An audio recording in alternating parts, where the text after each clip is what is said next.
ಬೇಗ ಬೇಗ ಮಾಡಿ ರಾಜ್ಯದಲ್ಲಿ ರಾಜಕೀಯದ ಪರಿಸ್ಥಿತಿ ಆಗಿದೆ ಅಂತ ಹೇಳಿದ್ರೆ ಅದಕ್ಕೇನು ಅರ್ಥ ಕಲ್ಪಿಸಿದ್ದೀರಾ ಗೊತ್ತಿಲ್ಲ. ಅಲ್ಲಲ್ಲ, ಅದಕ್ಕೆ ಮುಂಚೆ ನಾನು ಮಾಡಿದ ಮಾತುಗಳು ಯಾವುದೇ ಕಾರಣಕ್ಕೂ ಭಾರತೀಯ ಜನತಾ ಪಾರ್ಟಿಯವರು ಏನೇ ಪ್ರಯತ್ನ ಮಾಡಿದರೂ ಸರ್ಕಾರನ ಬೀಳಿಸೋಕ್ಕಾಗೋದಿಲ್ಲ ಅಂತ ಹೇಳಿದ್ದೀನಿ. ಅದು ಬಿಟ್ಬಿಟ್ರಿ ನೀವು.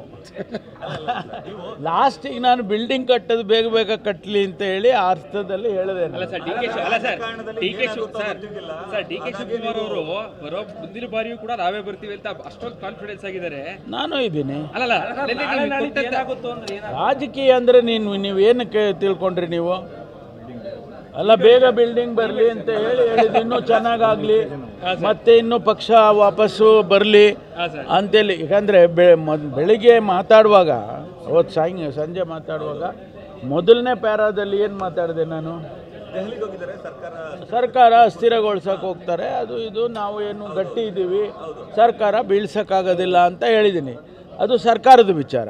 ಇದು ಪಕ್ಷದಲ್ಲಿ ನಾವು ಬೇಗ ಬೇಗ ಕಟ್ಟಬೇಕು ಅಂತ ಈಗ ಅಧ್ಯಕ್ಷರಿದ್ದಾರೆ, ಬೇಗ ಬೇಗ ಕಟ್ಟಿಸಿ ಅಂತ ಆ ಅರ್ಥದಲ್ಲಿ ಹೇಳಿದೆ. ಸರ್, ಅಚ್ಚರಿಯಾಗಿದೆ ಏನಂತ ಅಂದ್ರೆ ಹೊರಗಡೆ ಆ ವಿಚಾರ ಹೇಳಿದ್ರಿ ಸರ್, ಬಟ್ ಒಳಗಡೆ ಹೋದಾಗ ಏನಾಗುತ್ತೋ ಗೊತ್ತಿಲ್ಲ ಅಂತ ಹೇಳಿದ್ರು. ಏನಾಗುತ್ತೋ ಅಂದ್ರೆ ಏನು?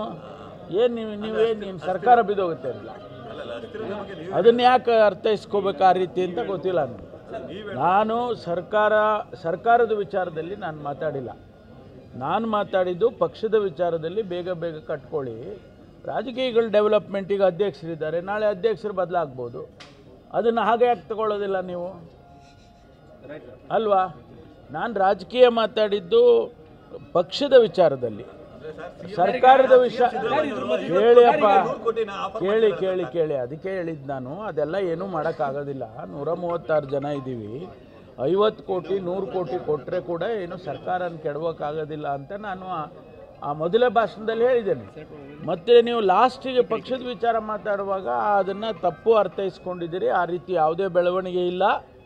ಸರ್ಕಾರ ಸುಭದ್ರವಾಗಿದೆ, ಸಿದ್ದರಾಮಯ್ಯನವರು ಸುಭದ್ರವಾಗಿದ್ದಾರೆ.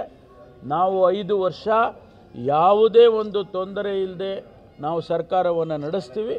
ಮುಂದಕ್ಕೂ ಕೂಡ, ಮುಂದೆ 28 ಚುನಾವಣೆಗೆ ಹೋಗುವಾಗಲೂ ಕೂಡ ಭಾಳ ಆತ್ಮವಿಶ್ವಾಸದಿಂದ ಹೋಗ್ತೀವಿ. ಪಕ್ಷ ಬರಬೇಕು. ನಡುವೆ ಇಲ್ಲಪ್ಪ, ಏನಿಲ್ಲ. ಈಗ ಏನು ಸಚಿವರುಗಳು ಮತ್ತೆ ಅವರ ರಿಪೋರ್ಟ್ ಕಾರ್ಡ್ ಕೇಳಿದ್ದಾರೆ ಸಿಎಂ ಅವರು, ರೀಶಫಲ್ ಅಂತ. ಅದು ಅಲ್ಲಲ್ಲ, ಅದು ನೋಡಿ, ನಮ್ಮ ಪಕ್ಷದಲ್ಲಿ ವರಿಷ್ಠರು ಯಾವಾಗಲೂ ಕೂಡ ಇವರು ನಮ್ಮ ಮಂತ್ರಿಗಳನ್ನು ಅವ್ರ ಕೆಲಸ ಕಾರ್ಯಗಳು ಹೇಗೆ ಮಾಡಿದ್ದೀರಿ ಅಂತ ಇದೇನು ಹೊಸದೇನಲ್ಲ. ಹಿಂದೆ ಕೂಡ ಗುಲಾಂ ನಬಿ ಆಜಾದ್ ಸಾಹೇಬ್ರು ನಮ್ಮ ಇನ್ಚಾರ್ಜ್ ಆಗಿದ್ದಾಗ ನಾನು ಅವಾಗ ಹೈಯರ್ ಎಜುಕೇಷನ್ ಮಿನಿಸ್ಟ್ರಿ ಇದ್ದೆ, ನಾವೆಲ್ಲ ರಿಪೋರ್ಟ್ ಕೊಟ್ವಿ. ಅವರು ಬಂದು ಇಲ್ಲೇ ಕೂತ್ಕೊಂಡು ನಮ್ಮನ್ನೆಲ್ಲ ಕರೆಸಿ ಇಂಟರ್ವ್ಯೂ ಮಾಡಿ, ನಿಮ್ಮ ಇಲಾಖೆಯಲ್ಲಿ ಕಳೆದ 1-2 ವರ್ಷದಿಂದ ಏನೇನು ಮಾಡಿದ್ದೀರಾ ಹೇಳಿ ಅಂತೇಳಿ ಎಲ್ಲ ಮಾಡಿದರು. ಅದು ನಮ್ಮ ಪಕ್ಷದ ಒಳಗಡೆ ಆಂತರಿಕವಾಗಿ ನಾವು ಒಳ್ಳೆ ಆಡಳಿತ ಕೊಡಬೇಕು ಅನ್ನೋ ವಿಚಾರದಲ್ಲಿ ಮಾಡುವಂಥದ್ದು. ಅಧಿವೇಶನದ ಒಳಗಡೆ